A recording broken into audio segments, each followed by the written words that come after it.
welcome to another episode of Dust and Ashes view. I'm very excited for today's video. I know I haven't posted in a while because I have been kind of going deep on a book that it took me a little longer to read, and I'm very excited to talk to you guys about it. So I have here with me Professor Gerald Bray. How are you doing, Professor?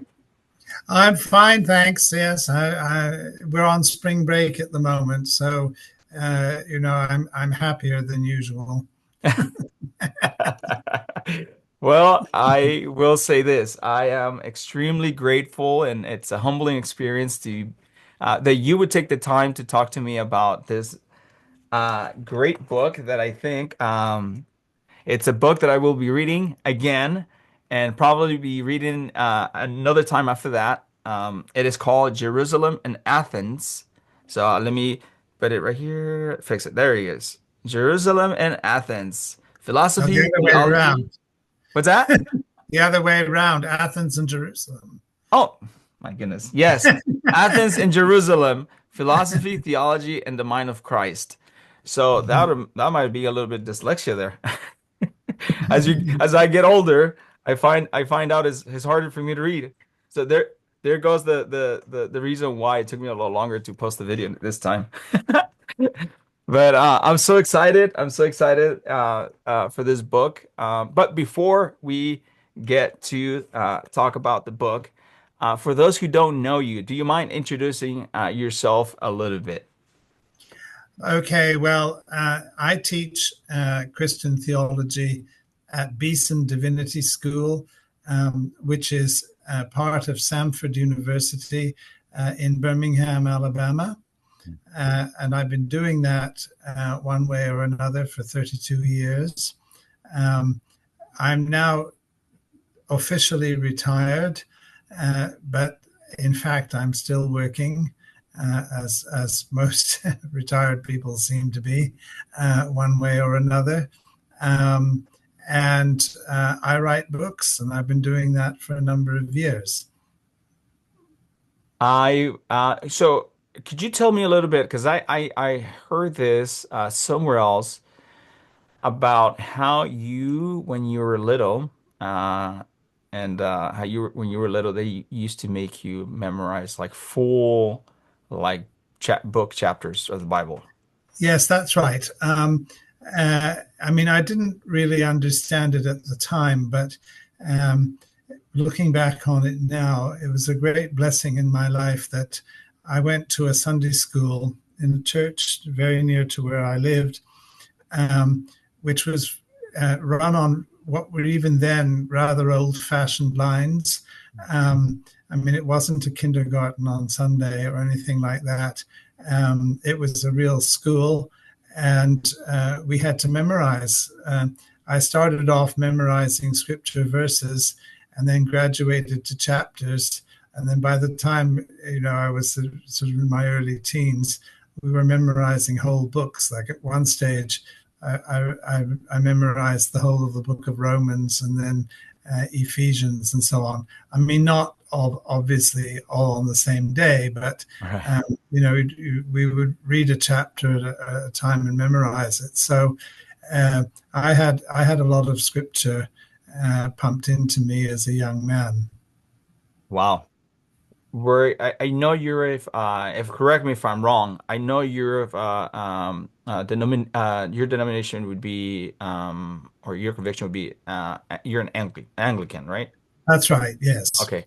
So how did you ever have any sort of encounter conversation with Jerry Packer? Yes, I knew him a bit because we worked together on various projects.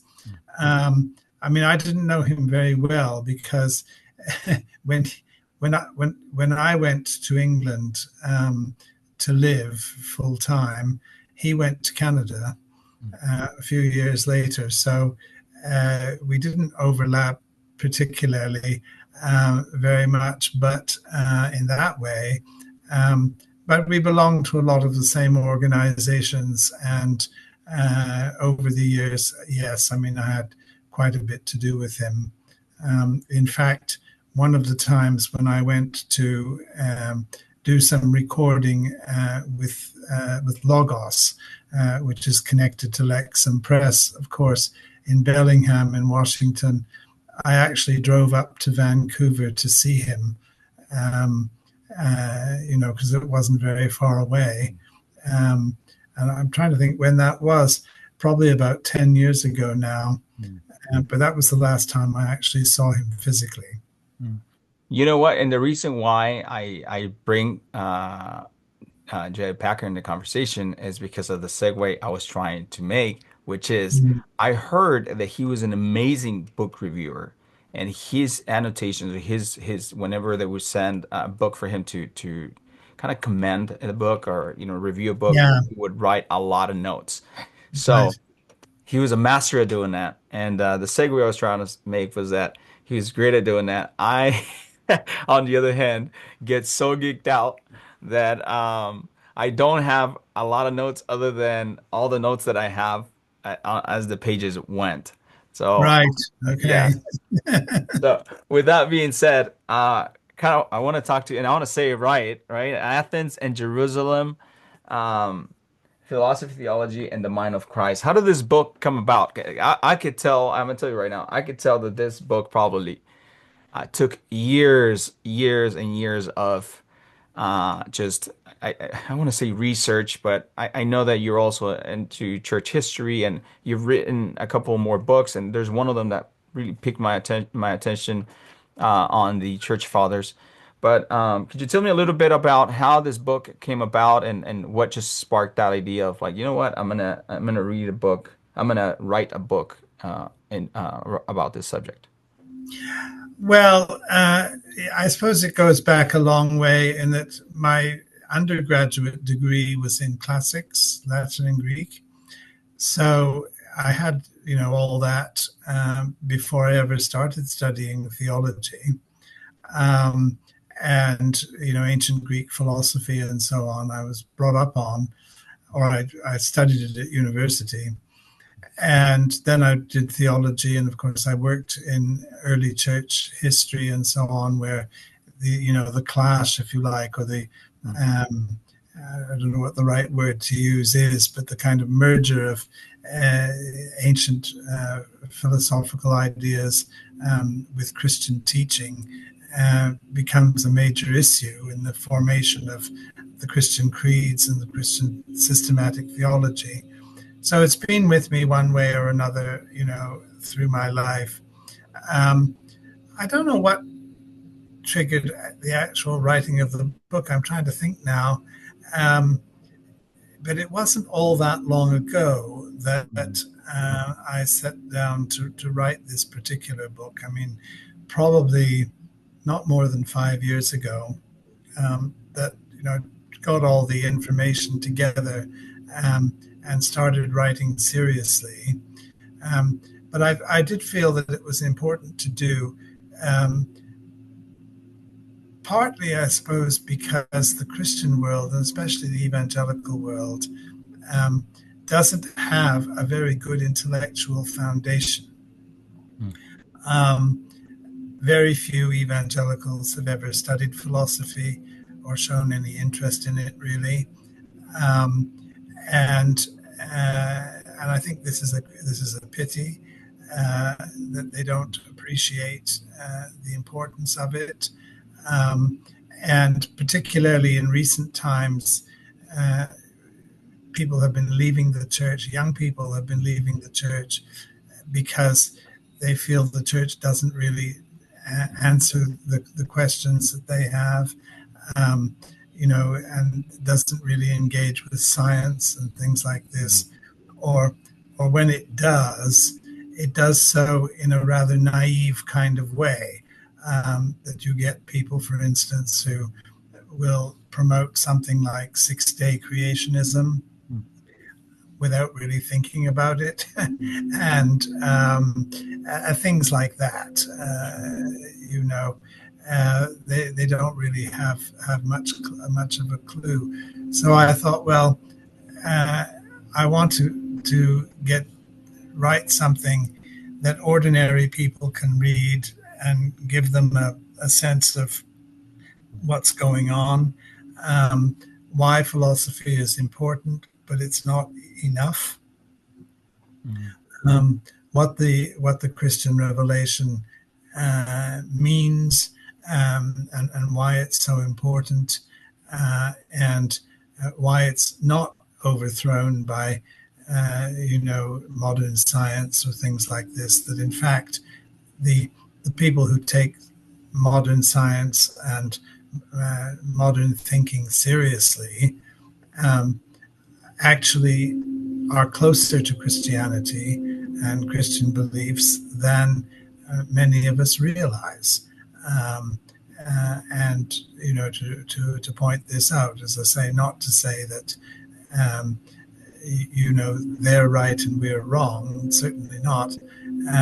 But to say what we have answers, we have a way of looking at the world, which these people need to hear. Um, and it's been very interesting to see just recently, um, that increasingly there seem to be sort of highly intellectual people who are rediscovering Christianity. Um, I mean, this is since I started writing the book. I mean, I didn't start writing it for that reason, but I've seen it happening. And so I think we may be riding on a new wave of interest in these things. So that's basically, what motivated me.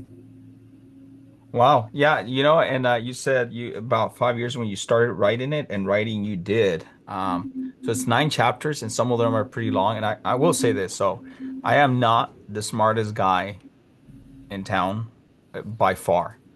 And I was so, captivated by this book. And there's there a lot of things kind of make sense, like a lot of things you're like, so that's why they do that type of thing. Like it starts clicking for you. And I do like that when you start talking about Athens and Jerusalem, like together in the latter in the later chapters, since you're giving a lot of that background, it just makes that conversation just seem a little bit more understandable because you kind of see the points of view which, from where they come from. So Yes. it fascinated me to know their points of view, how Plato came about, how Aristotle came about, how education came about, and all those things, and how like all these ideas that they had really, and how they were trying to make sense of the universe apart from God, and they were so close to it too. They were so close to it too, and then yet so far. And I do like and appreciate the times where you make those comparisons. With that being said, I one of the things that I appreciated a lot was at the end of every chapter, you have a summary of the chapters. So you have, Mm-hmm. and then you talk about like I think this is chapter 5. You'll have 9 points that remind us of what we just read. So Yeah. it just made everything so much easier to remember, to kind of digest. With that being said, I do got a couple of questions for you. Um, Mm-hmm. one of them would be, would you tell us, and I know partially answered this question before. What do we do with this information? I think it's good information to know. Um, it's good education to have. But what do we do with this information? Well, I think the primary thing that we have to do is to think of it, of our response, evangelistically. Um, I mean, evangelism, of course, takes many different forms, but one of the things you have to do is figure out where the person you're talking to is coming from. What sort of ideas they have and why. I suppose if I can put it simply, I think of a pastor as a doctor of the soul. Um, and if you think of it, a medical doctor, your own doctor, when you go to him and you have you have some question or some problem or something, I mean, you will of course express it in your way. You say you've got a pain somewhere or something like this, or something not quite right, but you'll express it in what in layman's language, simple language, because you're not a doctor. Well, the doctor, of course, has to look at you and figure out what you're really saying. Work out what you say you have a pain somewhere or other, and he's got to work out, where that's likely to be coming from, and what to do about it, because how do you treat something like this? You see what's going on, and and you might not think that way. I mean, you might not be aware, of what he's doing, but he's kind of analyzing, your words, what you're saying, and trying to apply his knowledge to your situation. And I think the pastor is in a similar position, that you have to know where people are coming from, what they're saying, and why they're saying it. They might not understand it themselves. They picked up something or other somewhere, and maybe just heard on television or something. Who knows? It could be anything, and they have questions that they're bringing. But the pastor has to be able to say, oh, yes, well, what this person is saying to me is really a kind of diluted form of, say, Darwinism or Marxism or, Platonism or whatever it is. And sort of make that connection, which the person in front of you, may have no awareness of at all. And then say, well, start from what their assumptions are, and say, well, you think this because, or you're thinking in this way, and then try to work them around to the way the Bible thinks. Because you can't really preach the Bible to somebody unless they're prepared to or prepared to understand where the Bible's coming from and what the Bible is speaking to. And a lot of people, of course, have no idea about that. But a pastor has to be aware. Think of Christian teaching as a kind of medicine that you're applying to a disease, but figuring out, what the right dosage is and what the right kind of medicine is to meet the needs of the particular people who are in front of you. And if I put it in a completely different way, it's for a pastor to understand our culture. What is modern culture? Where is it coming from? What are its assumptions? And, if you start with the assumption that science has the answer to everything, that human problems can be solved, that we just have to try harder or think more deeply, and so on. If you equate what we call sin with ignorance, which of course a lot of people do, and say, well, if education is the answer, if people are educated, then they won't do bad things anymore. Whereas the Christian message is the exact opposite, really. That sinfulness is something which is very deep. Education doesn't solve it. It just gives us more opportunities to sin in different ways. That there's no answer. Science can take us so far, but it cannot solve the spiritual problem that has cut us off from God, who is the source of our being. So, you've got to get people into a position where they can follow what you're saying when you're talking about this kind of thing. And so that's where I think you have to go. Now, I mean, obviously, individual people will come at this from very different backgrounds, very different concerns. So, um, I mean, you can't expect that everybody will take everything on board. That they will. Everybody's going to understand everything. Um, no, but if one person understands something and starts there, then you build on that. So Wow. that's really what I'm trying to do, is to sort of say I don't expect people to understand every single thing that I've written in my book. I'm not even sure that I understand everything that I've written in my book, um, you know. But uh, but I'm hoping that parts of it will speak to people, um, and that they'll resonate with it and take it from there, because everybody's in a different place, you know, intellectually and so on.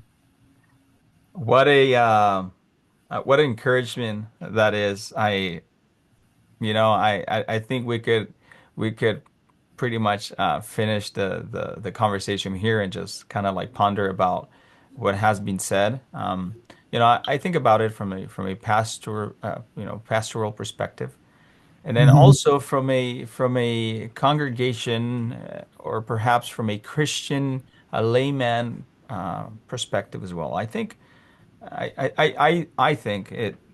there's a line at the back of the book, and 355 pages, including the indexes, where it says a journey through the tangled history of philosophy and theology. And it could be pretty tangled, like it could be it could creep in the lives of you know of the Christian. And I think it's important for us to understand those things. So I appreciate what you said.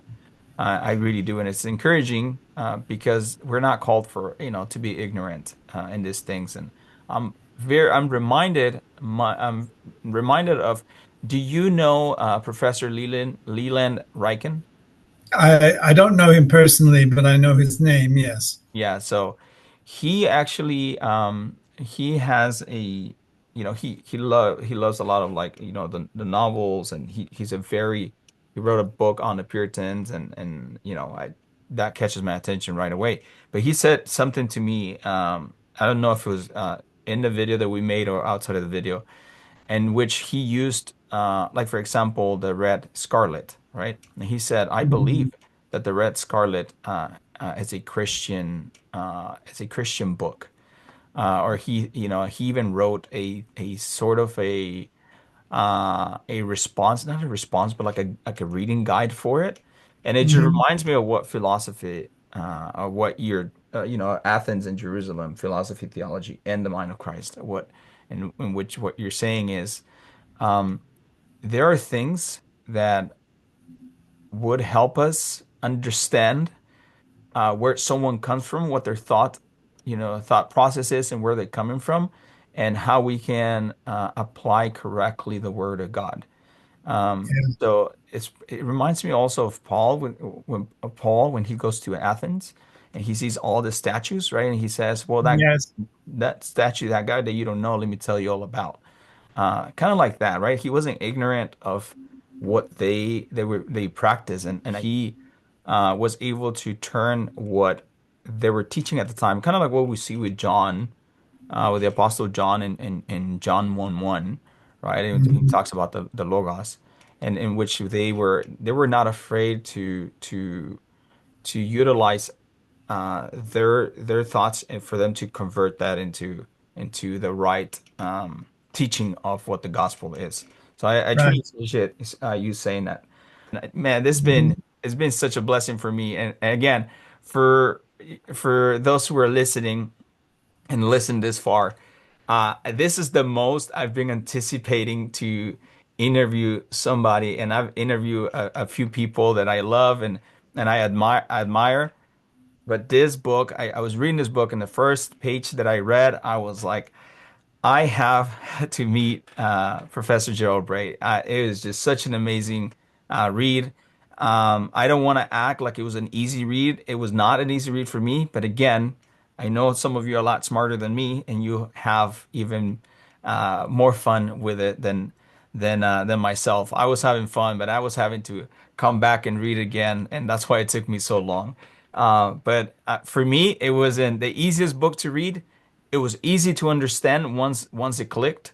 So I just want to reread it again and be able to engage in those sort of conversations. I didn't want to give too much away of the book because I think it's worth every every page of it. And so it is 355, 57 pages.